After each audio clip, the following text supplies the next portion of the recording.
Réussir tout seul une réparation. J'ai vécu seul, sans personne avec qui parler véritablement, jusqu'à une panne d'avion dans le désert du Sahara il y a 6 ans. Quelque chose s'était cassé dans mon moteur et comme je n'avais avec moi ni mécanicien ni passager, je me préparais à essayer de réussir tout seul une réparation difficile. C'était pour moi une question de vie ou de mort. J'avais à peine de l'eau à boire pour 8 jours. Le premier soir, je me suis donc endormi sur le sable à 1000 milles de toute terre habitée. J'étais bien plus isolé qu'un naufragé sur un radeau au milieu de l'océan. Alors, vous imaginez ma surprise au lever du jour, quand une drôle de petite voix m'a réveillé.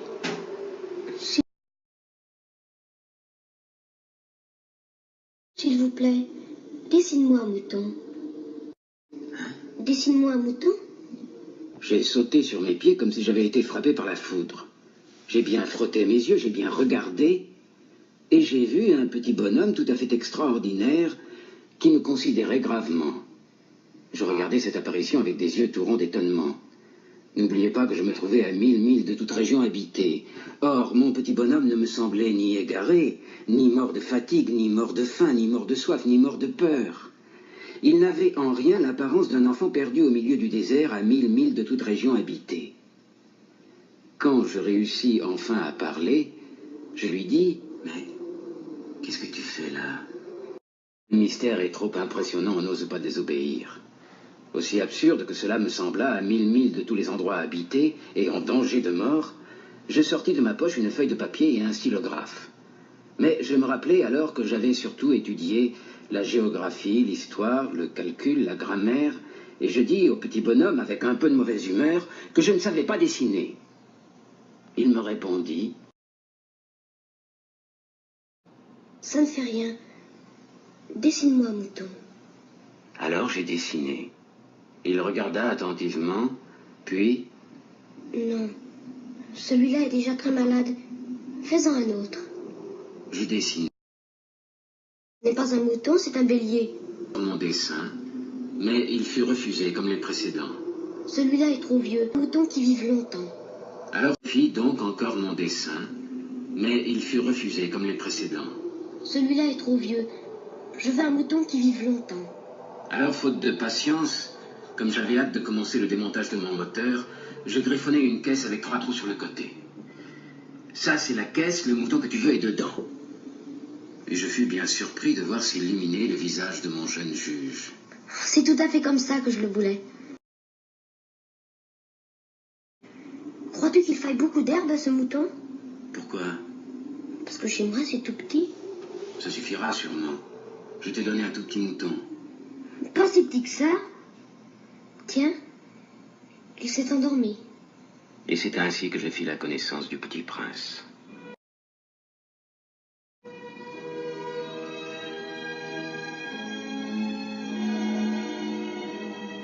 Il me fallut longtemps pour comprendre d'où il venait. Le petit prince, qui me posait beaucoup de questions, ne semblait jamais entendre les miennes. Ce sont des mots prononcés par hasard qui, peu à peu, m'ont tout révélé. Ainsi, quand il aperçut pour la première fois mon avion, il me demanda... Qu'est-ce que c'est que cette chose-là? C'est pas une chose, ça vole. C'est un avion. C'est mon avion. Comment? Tu es tombé du ciel? Oui? Ça, c'est drôle. Alors toi aussi, tu viens du ciel? De quelle planète es-tu? Tu viens donc d'une autre planète? D'où viens-tu, mon petit bonhomme? Où est-ce chez toi? Où veux-tu emporter mon mouton? Oh, ce qui est bien avec la caisse que tu m'as donnée, c'est que la nuit, ça lui servira de maison. Bien sûr. Et si tu es gentil, je te donnerai aussi une corde pour l'attacher pendant le jour. Et un piquet. L'attacher? Oh, quelle drôle d'idée. Ben, si tu ne l'attaches pas, il ira n'importe où. Et il se perdra. Mais où veux-tu qu'il aille? N'importe où. Droit devant lui. Ça ne fait rien. C'est tellement petit chez moi. Droit devant soi, on ne peut pas aller bien loin. Et une seconde chose très importante, c'est que sa planète d'origine était à peine plus grande qu'une maison.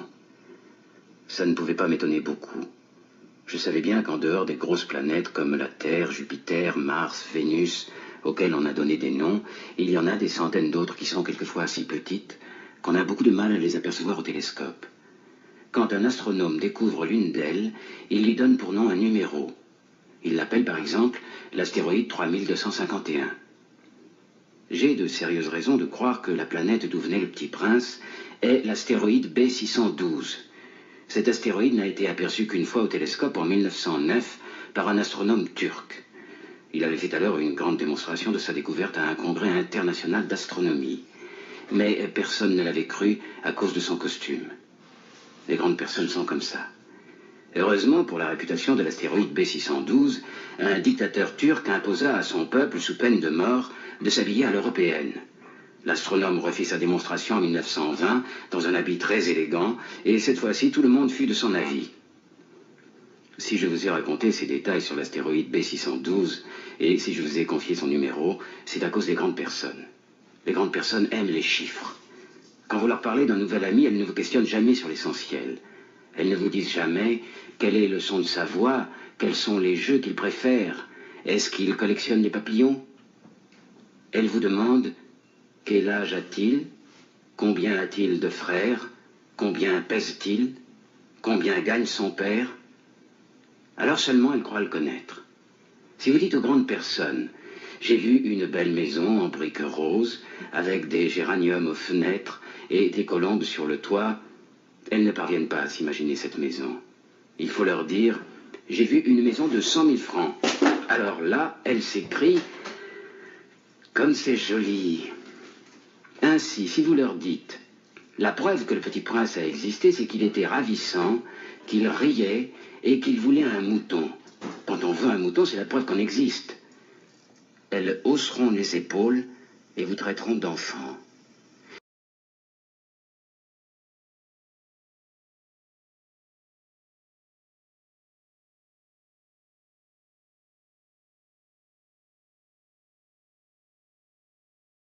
Faut pas leur en vouloir. Les enfants doivent être très indulgents envers les grandes personnes. Et moi, malheureusement, je ne sais pas voir les moutons à travers les caisses. Je suis peut-être un peu comme les grandes personnes. J'ai dû vieillir.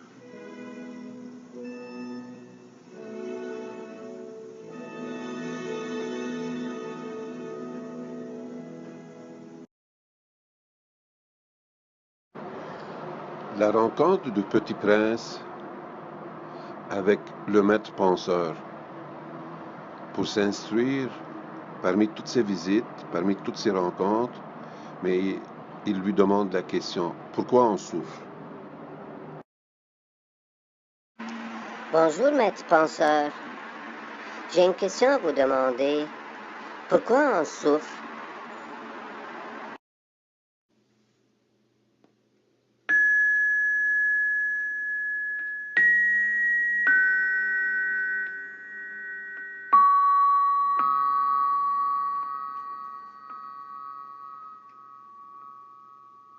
Dire oui à ce qui est. Il existe différentes façons de prendre du recul au moment où vous remarquez que la conscience objet crée de la souffrance parce que vous êtes devenu complètement absorbé par elle. Il y a des méthodes simples et vous les connaissez sûrement. L'une d'entre elles est de dire oui à ce qui est. Un oui intérieur à ce moment présent. Vous lâchez prise sur la conscience objet en permettant aux objets qui sont manifestés d'être comme ils sont. S'il y a souffrance, c'est que, très souvent, ce qui compose ce moment n'est pas ce que votre mental avait désiré, ce qu'il aurait voulu que ce moment soit. Vous ne pouvez pas trouver la paix ou vous retrouver vous-même en travaillant exclusivement au niveau de la conscience objet. Essayez de réarranger la configuration d'objets dans votre vie de telle façon que le tout s'emboîte parfaitement ne vous procurera pas la paix escomptée. C'est ce que la majorité des gens essaient de faire. Mais ça ne dure jamais très longtemps parce que ce n'est pas dans la nature de la réalité phénoménale d'être comme ça.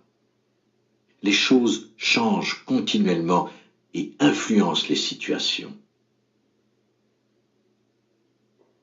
Même si elles sont merveilleuses, il y a toujours un autre aspect. toute existence phénoménale ne pourrait exister sans l'attraction des polarités, le chaud, le froid, le haut, le bas, la naissance, la mort. Il serait futile d'essayer de changer cette réalité. Vous pouvez aussi choisir d'honorer cette dimension de votre vie et faire de votre mieux à ce niveau. Mais même si vous faites de votre mieux, ça ne suffira jamais parce que vous n'avez pas quitté le niveau de la conscience objet. Il y a plusieurs personnes qui essaient très fort et qui disent à la fin « les choses n'étaient pas censées arriver de cette façon ». Souvent, ce sont des gens merveilleux qui dédient leur vie entière à aider les autres, peut-être comme travailleurs sociaux ou en allant dans des pays du tiers-monde. Plusieurs d'entre eux, après quelques années, souffrent d'épuisement. Ils se sentent vidés parce qu'il y a tellement de souffrance. Il ne semble jamais y avoir une fin. Ces gens fonctionnent exclusivement sur le plan de la conscience objet et il est très facile de la laisser nous absorber. La clé est de trouver la dimension de l'espace qui est au-delà des polarités que l'on retrouve dans la conscience objet sans s'attendre à ce qu'un jour tout aille bien. Cela peut se produire, mais pas de la façon anticipée par le mental. Peut-être que tout va déjà très bien, mais vous ne le savez pas. Permettez à la configuration particulière d'objets dans votre vie d'être comme elle est, même si cela semble problématique. Ce faisant, vous brisez votre identification à la conscience objet. Permettre est un recul, et quand vous reculez, un espace s'ouvre autour des circonstances particulières de la situation de ce moment. Quand une personne hurle devant vous, vous accusant d'avoir fait quelque chose, l'impulsion inconsciente est de dire « Comment osez-vous dire que j'ai fait cela ?» Mais si vous permettez à cette situation d'être ce qu'elle est, en l'observant sans réagir, il se crée tout à coup un espace autour de l'agitation. Au tout début, cet espace est très subtil, mais avec le temps, vous réalisez sa profondeur. Même les grandes périodes d'agitation dans votre vie, comme la maladie et la mort, peuvent être observées avec du recul. Quand vous restez aligné intérieurement avec l'état d'être de chaque moment, vous accédez à une dimension plus profonde qui vous permet de vous libérer de toute dépendance sur le monde des formes.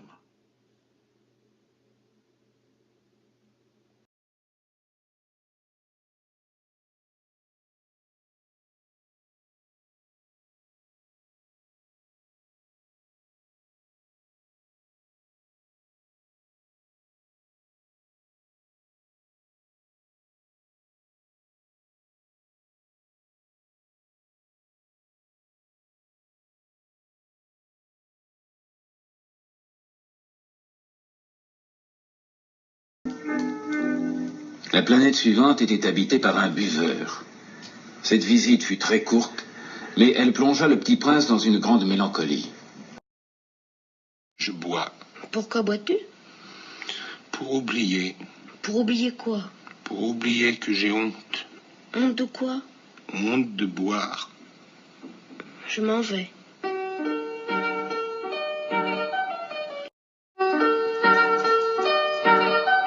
Les grandes personnes sont décidément très, très bizarres.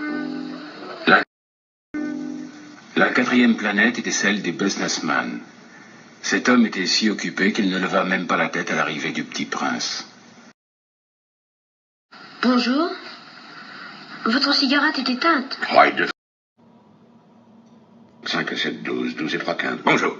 15 et 7, 22. 22 et 6, 28. Pas le temps de la rallumer. 26 et 5, 31. Ouf. Ça fait donc 501 622 731. 501 millions de quoi? Hein? Tu es toujours là? 501 millions je ne sais plus. J'ai tellement de travail.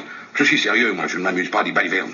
2 et 5, 7. 501 millions de quoi? Jamais de sa vie, le petit prince ne renonçait à une question une fois qu'il l'avait posée. Depuis 54 ans que j'habite cette planète-ci, j'ai été dérangé que 3 fois.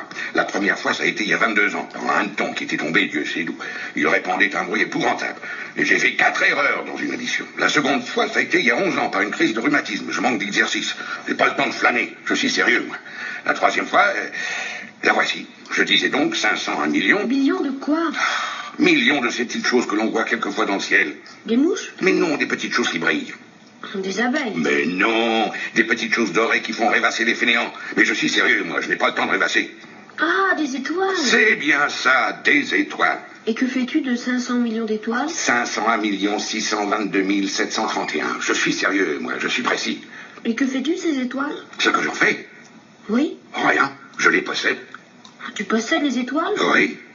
Mais j'ai déjà vu un roi qui... Les rois ne possèdent pas, ils règnent sur. C'est très différent.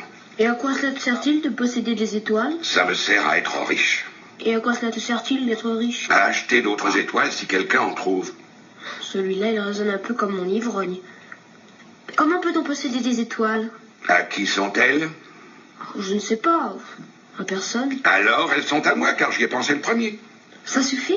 Bien sûr. Quand tu trouves un diamant qui n'est à personne, il est à toi. Quand tu trouves une île qui n'est à personne, elle est à toi. Quand tu as une idée le premier, tu l'as fait breveter, elle est à toi. Et moi, je possède les étoiles, puisque jamais personne avant moi n'a songé à les posséder. Ça, c'est vrai. Et qu'en fais-tu? Je les gère. Je les compte et les recompte. C'est difficile, mais je suis un homme sérieux. Moi, si je possède un foulard...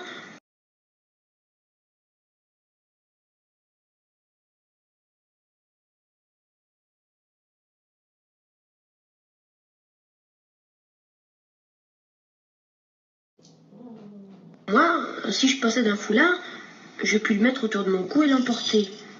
Moi, si je possède une fleur, je puis cueillir ma fleur et l'emporter. Mais tu ne peux pas cueillir les étoiles. Non, mais je puis les placer en banque. Qu'est-ce que ça veut dire? Ça veut dire que j'écris sur un petit papier le nombre de mes étoiles. Et puis j'enferme à clé ce papier-là dans un tiroir. Et c'est tout. Ça suffit. Moi, je possède une fleur que j'arrose tous les jours. Je possède 3 volcans que je ramène toutes les semaines.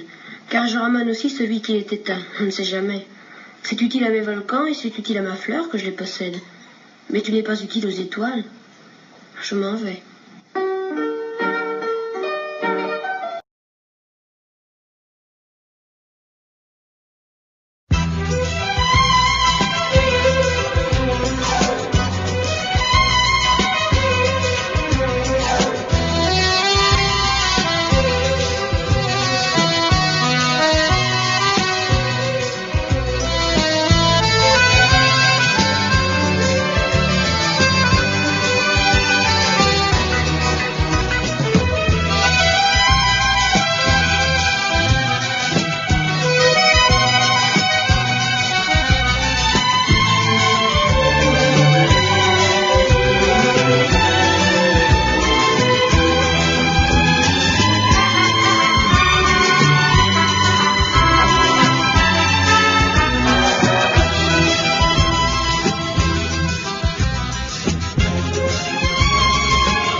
Bonsoir les amis artistes du groupe des arts et des fêtes.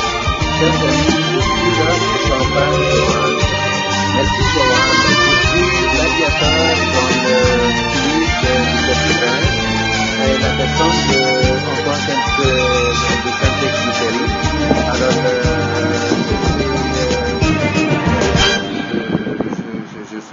comment vous me trouvez? Bonsoir les amis artistes.